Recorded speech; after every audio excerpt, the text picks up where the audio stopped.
Hello and welcome to Language of the Soul podcast. I'm your host, Dominick Domingo. And I'm your co-host, Virginia Grenier.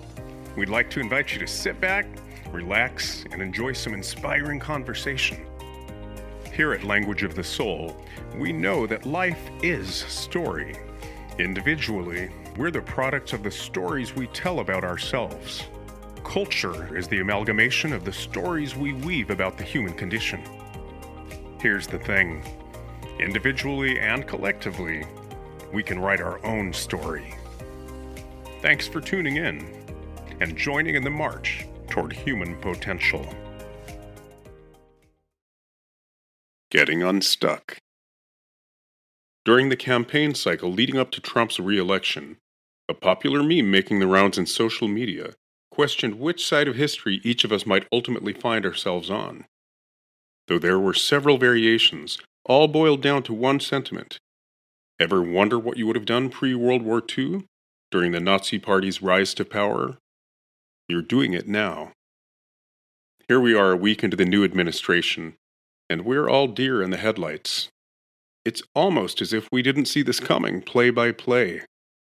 The masses are paralyzed by the utter bombardment of unprecedented, outlandish measures, from absurd executive orders, cabinet appointments, and governmental hiring and firing, to the recently announced plan to turn the Gaza Strip into the French Riviera. Surreal does not cover it. The latter resulted in nothing less than a jaw-drop heard around the world. The thing is, the strategy is being employed by design. Long before Trump's re-election, Steve Bannon cited calculated methods straight out of the Third Reich's playbook. Flooding the zone means issuing so many outlandish measures that forge such chaos, folks find themselves literally unable to respond effectively, or at all, to any one of them. The shock and awe compels most, average citizens and elected officials both, to throw their hands in the air in a state of futility, to surrender to paralysis, or even fall victim to the Stockholm syndrome that ensures nearly any legislative measure will be accepted. Effectively, chaos is normalized. As it so happens, this concerted tactic also goes by the name of terrorism. Soon after 9/11 and before the invasion of Afghanistan, color-coded terror alerts in the media dictated just how fearful and anxious the public should be on any given day. This state of low-level anxiety successfully habituated the public to accept everything from wiretapping and governmental overreach to waterboarding. And so it was few batted an eye when the war on terror was waged. Months of tapping into the public's deep-seated fears paid off, justifying all measures taken against the common enemy of terror. Beyond this vivid example, I struggle to recall another historical period during which the American government so blatantly inflicted terror on its own people. Trump has repeatedly claimed he has no affiliation with the far-right's Project 2025 or its authors. However, one needn't catastrophize to see that its agenda is systematically being executed. A simple Venn diagram overlaying this administration's unprecedented measures to date with the agenda of Project 2025 reveals a startling overlap. It should be noted that while many far-right Republicans are gleeful about the breakneck progress, level-headed Americans of all political persuasions are horrified. The U.S. is swiftly on track to becoming an autocracy hell-bent on doing away with free and fair elections, freedom of the press, and personal liberty. We're already a fascist oligarchy that benefits rich benefactors, the 1%, while reducing the working class to powerless sheep. Perhaps worse is that we're all swiftly establishing ourselves, in the words of Bernie Sanders, as a kleptocracy. Trump has his eye on Canada, Greenland, the Panama Canal, and now Gaza. Trump's delusions of grandeur, his hero worship of autocrats like Putin, Kim Jong-un, and, yes, Hitler, is not in and of itself a problem. What's at stake is our standing in the world, our international relationships, our national security, and the very real threat of global warfare. Without going into any one policy measure or crime, as the case may be, things are looking grim. Anyone who has not drank the Kool-Aid and kissed the ring, anyone who knows the horrors of history, recognizes the path that we're on. It feels as if we're going to hell in a handbasket at breakneck speed.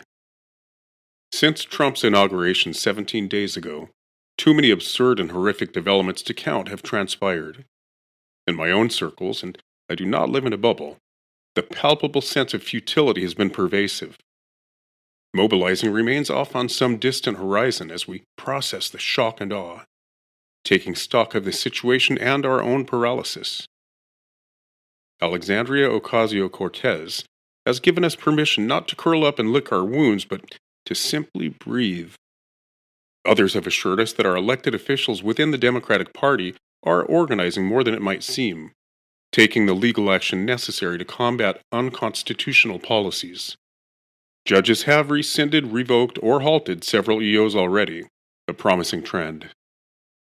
In this moment, each one of us struggles to find our own coping mechanisms, not just in order to take action that will protect our freedoms, but simply to maintain our mental health. It's a daily struggle to combat the terror and sense of doom, retaining hope for the future and faith in mankind. It's nothing less than that. Whether one seeks a personal policy for enduring 4 years of hell, or connects dots and sees the current climate as the end of democracy and the ushering in of fascist oligarchy for the unforeseeable future, the impact is the same. Dread. Early on, social media was flooded with everything from regurgitations of shocking news stories to comical memes that served as political satire. Propagating doom and gloom rings counterproductive to some. In my view, venting and commiserating has value only in that it can forge solidarity. Visibility yields identification and reassures each one of us that we are not alone. For good or bad, tribal bonding and forging a common enemy, like fascism, fuels social reform and has since the dawn of time. There is no denying that identity politics plays an immense role in social evolution. However, at some point, beating the drum of a solution has far more value than beating the drum of a grievance. Just a day or two ago, a friend posted a comical meme on social media that I quickly liked. I then noticed that in the comments, one of his Facebook friends shamed him for reposting the meme, saying there was nothing funny about the current state of affairs. Upholding my policy never to engage with strangers on social media, I nonetheless felt compelled to comment to my friend, the original poster, "Keep it up. Art, and specifically political satire, will be our salvation." I stopped short of citing historical examples, from Aristotle fighting for the arts in the face of fascism, to political pamphlets portraying Marie Antoinette as a whore, leading to both the French Revolution and our own. I recount that example to illustrate the following. We're all coping in our own ways, and it's best not to judge another for his or her approach. Those who propagate the horrific news are accused of catastrophizing, doom-speaking, or otherwise demonstrating that misery loves company. Those who use humor, levity, or outright satire to cope are seen as complacent, even apathetic. Because of the course my own life has taken in recent years, I find it essential to remain positive. Systematically, all was taken from me. My career, my means, my agency. Everything but my life. Immense spiritual growth has resulted, albeit not yet reflected materially. After recovering my health, I then endured 2 years of emotional paralysis, during which my mom was in home hospice. That emotional roller coaster, which culminated in the realization of my only lifelong fear, losing my mother, taught me to self-regulate and maintain my emotional vibration at all costs. Remaining content as Rome burns around me became essential. That skill set can be summed up in a few words. I pick my battles. That said, it's not for me to minimize the pain of others, petty as it might seem to me with my newfound perspective.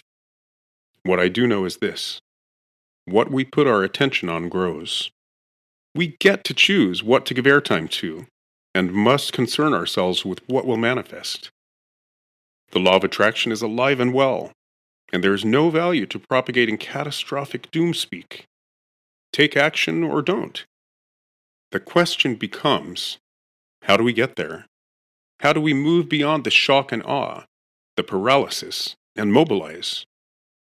Given our diverse means of coping, how do we forge solidarity and band together? Simply put, look in the mirror. Gandhi's words are true. Be the change you wish to see in the world. When we self-reflect, the ripple effect ensures that the macrocosmic world obeys. Let me explain. Mid-pandemic, I found myself without answers. In the way of human nature, unprecedented events require elaborate explanations, resulting in rampant conspiracy theories. I tend to resist internet rabbit holes and tinfoil hats categorically. The only observation I found myself sharing was this.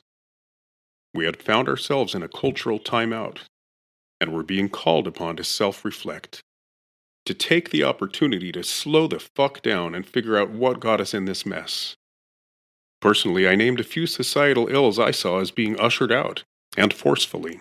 Colonialism, capitalist greed, materialism, and the patriarchy that had led over centuries to marginalization, ostracization, ravaging of resources, and exploitation of the planet. These outdated paradigms had run their course, and were no longer serving us. Sadly, when things went, quote, back to normal, the traffic resumed along with the shitty air quality. Nothing seemed to have changed. I found myself wondering how many had missed an opportunity. And here we are again, being called upon to take stock. Quantum mechanics acknowledges in a myriad of ways that there is an inextricable link between our subjective realities, those perceived by our sense organs and reified in the brain, and the collective reality that manifests from them. The universal objective reality in which we all interact is the amalgamation of the subjective realities of the collective. In short, we are all responsible for this mess. If we're truly living hell on earth, or if there is indeed a doomsday clock ticking away somewhere, we've all had a hand in it. Personally, I never see manifestations as punishment, simply as a product of cause and effect. The first step in empowerment is taking responsibility for what manifests, both individually and collectively. If seeing the world as a projection smacks of solipsism, it's a good instinct, lest we reduce the world without to object status. Still, for most of us, there's an undeniable sense that we have a hand in all we perceive around us, not only the societal ills, but our immense human potential and capacity. Most of us sense the eerie connection between world events and our interior lives, both emotionally and spiritually speaking. If you're like me, you claim no responsibility whatsoever in what has come to pass on the political landscape. You may identify as having rallied against the opposition tooth and nail in order to preserve you fill in the blank, democracy, our humanity, personal liberty, equanimity, dignity. I've suggested that in order to combat futility, we must make the connection between our subjective reality and what is manifest globally.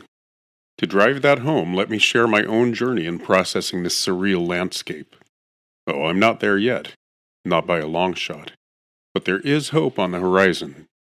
Hope that I will once again feel the wind in my deflated sails. My journey looks like this. I was devastated when I saw what poor shape incumbent candidate Joe Biden was in. No one wanted a repeat of history in the form of Trump 2.0. I breathed again once Kamala came along. My hope for the future was renewed.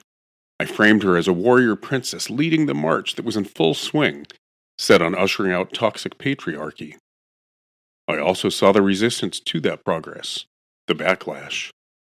Conservative resistance is always the digging in of heels by obsolete dinosaurs. I joined in the fight, using my podcast platform, my agency, and my gifts to turn the tide. When election results came in after November 5th, my newly restored hope was dashed on the rocks. I was winded, devastated, stunned into paralysis. I found myself saying it was all I could do to get out of bed in the morning. The power of words is strong, even the mantras we repeat to ourselves. In the days following the election results, my list of mantras looked like this. Wow, people are shittier than I could have possibly imagined. Over 50% of Americans, anyway. The deplorables got what they wanted. The short-sighted, ignorant majority willfully voted in fascism and the effective end of democracy. I give up on both humanity and the world. As I've done my entire life, I've overestimated both.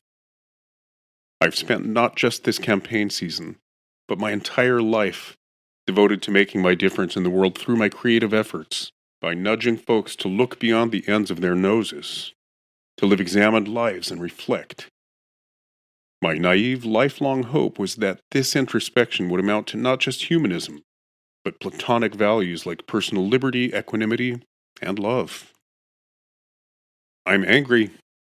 Though I'll never allow the opposition to further divide and conquer, I'm pissed at allies who never once listened to my podcast, or as far as I can tell, engaged in the dialectic, but are suddenly outraged now that their comfort and security is directly affected and their privilege is at stake. Without kids of my own, I'm not invested in leaving a better planet to my offspring.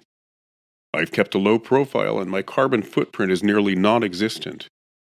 I don't have a materialistic bone in my body. I've contributed nothing to the consumerist culture that's poised to do us in. All good things come to an end, and democracy has never lasted.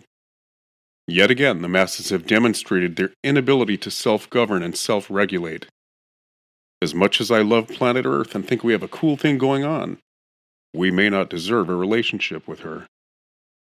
In my better moments, I took refuge in understanding that all that transpires, including pendulum swings and seeming regressions, does so in the interest of propagation, not the proliferation of any one species, but of life. The popular sentiment of late suggests that Earth will be fine without us. I cannot disagree. What's left to do but throw one's hands in the air when a lifetime of contribution cannot save the masses from themselves? A viral meme put it perfectly. In it, a crowd of slugs surround the stage at a political rally, shouting in unison, "Salt for slugs! Salt for slugs!" If my half-century ministry of opening minds by touching hearts through storytelling amounted to nothing, imagine my futility on realizing my example as a gay man thrown in the paths of countless Republican family members has remained an opportunity untaken. A spiritual gift on the exchange table in the department store of life. What's left to do but let Rome burn? To throw in the towel and adopt a hedonistic lifestyle in the final act? All of the above thoughts swirled in my head or left my mouth at one time or another, sometimes facetiously in humor, and other times earnestly. My brain struggled to make sense of the senseless. For obvious reasons, the election results were beyond disillusioning. A punch in the gut. There was no one demon to blame, working from the wings. It was not misogyny, nor was it racism alone that did us in. Uninformed swing voters could not be blamed, nor could the protest voters, however idiotic I deemed them. The nail in our coffin was the usual suspect that has long been our undoing. Capitalist greed. Americans live and breathe consumerism and materialism, like crabs in boiling water. This alone accounted for the emperor's new clothes phenomenon that blinded voters to their chosen candidate's complete lack of ethics. Never mind Trump is everything their mothers taught them not to be. Never mind that he's the furthest thing from a leader ever spawned. Putting food on tables and roofs over heads justified the requisite moral lapse, the hypocrisy. Their justification holds no water. Some have rationalized building nuclear weapons to feed their families. More to the point, placing one's pocketbook over humanity and importance, over what one knows to be ethical, is a dead-end road. Government has never functioned without an emphasis on social issues, the well-being of citizens. The greatest irony of all is this. In the pursuit of a cheaper egg, the middle classes have ignorantly voted in those with the least concern for their well-being. They've given free, unchecked rein to a oligarch kleptocracy. Between November 5th and Inauguration Day, I found myself startled by my inability to bounce back. I identify as resilient. Even so, inspiration continued to evade me. Normally, I would process my grief, mourn the passing of my illusions about the world by creating. I would make lemonade of lemons by reframing my narratives, emerging from the creative process with the policy needed to move forward. But inspiration refused to strike. When I found myself directly affected by the aggressive tactics of the new administration, unable to get the HIV drugs that keep me alive, I resigned, facetiously only in part, to retiring in the LA Wash with my rescue dog Bowie, and passing away peacefully. I envisioned giving up the fight and what that might look like. I knew better than to entertain such a fantasy, but it continued to haunt me. Part of me knew that culling undesirables, undocumented citizens, old folks, homos with chronic diseases, and all others seen as drains on the system, is the unspoken agenda of the far right, as is scapegoating and ethnic cleansing. Why was I so willing to give up the fight? It was unlike me. I knew I needed to look into my defeatist mindset. It was more than fatigue. Eventually, I realized why I was so triggered. As is true of most of my marginalized friends, those with the most to lose in the frightening new landscape, the cultural regression keyed into past trauma. A lifetime of it, to be precise. Whenever the pendulum swings, regression leads to the feeling of being unsafe. I have had a lifetime of feeling unsafe. For me, security has been an elusive fantasy. As the youngest of 4 siblings and 10 cousins, I was vulnerable to say the least. But the real clincher, even more than alcoholic dysfunction, or perhaps precisely due to it, was the lack of predictability, the feeling that chaos was always at the door, threatening order. To be clearer, I learned early that those on whom I should have been able to rely were unpredictable, prone to capricious emotion. They operated on the pleasure principle and not true principle. In my world, there was no rational scaffolding to cling to, the ultimate in feeling unsafe. Principle had no currency in this climate. And so I created it for myself. For much of my adult life, I manifested order around me and maintained it. Sometimes that structure was at odds with those pesky human emotions and their pleasure principle. In relationships, both romantic and platonic, my insistence on principle, the fact that I compartmentalized it from emotional agreements, amounted to a lack of compassion. Oh, I'm as empathetic as they come, but my insistence on principle, on enforcing the codes one lives by and being impeccable with one's word, took precedence. Learning to balance both principle and compassion was a hard pill to swallow, but I finally arrived. And still, somehow, I could not protect myself from the world. In the same way those older siblings stole the attention of our parents, me learning to go inward and nurture intrinsic self-worth, unreliant on external validation, I found myself ill-equipped to deal with things like competitiveness and professional jealousy. Instead of defending myself, I turned the other cheek, loved my enemy, and chose to see through the eyes of love. What this means is I was unable to protect what I built for myself. Throughout childhood, in order to survive in my alcoholic household, I'd learned to render myself silent and invisible. I recently saw an old video of me as a teenager. I was saddened to see how I slinked around in the shadows, a wallflower apologizing for his very existence. Being gay only compounded this survival strategy. My father and his blue-collar friends were more comfortable when I erased myself. And as it turns out, the world liked it that way too. It was a shocking revelation to me to connect the dots. An administration hell-bent on erasing my community is an extension of the terrorism I've endured throughout life. And yet, it's logical, predictable, and fitting. In the 90s, a popular movement known as the Landmark Forum asked participants seeking to improve their lives to ponder the following question. The first time you recall feeling unsafe, how did you react? The forum's counselors then worked with participants to develop new tools, new strategies to carve out new neural circuits. The documentary What the Bleep beautifully illustrates how our peptide addictions often pull puppet strings from the wings. For example, If one has internalized negative self-messaging from her environment, such as the belief that she is a klutz, her subconscious will guarantee she finds a way to spill a drink at a party. Similarly, a codependent will magically find an alcoholic across the room at that same party. My peptide addictions wire me to erase myself. My virtuous nature, often intertwined with naivete, inclines me to forego defending myself and what I've built. My self-sufficiency and minimalist tendencies mean I've developed an anti-consumerist worldview. The downside is that when combined with the aforementioned disposition, I've managed to allow everything material to be taken from me. Together, all these tendencies have made me the perfect casualty for an administration out to cull. If this kleptocracy has its way, I'll be put out to pasture. Connecting these dots was mind-blowing. In the ever-unfolding but not yet concluded narrative of my life, this plot point is perfectly scripted. My emotional and spiritual journey has led me here and is reflected in my external circumstances and conditions. Changing my winning formula by trying something different this time around is precisely what I'm being called upon to do. I hope by sharing my story, you will see that the key to overcoming futility and rising to the occasion may lie in examining your own personal journey. If you feel stuck, the answer may lie in taking the next step in your spiritual journey. The micro always reflects the macro.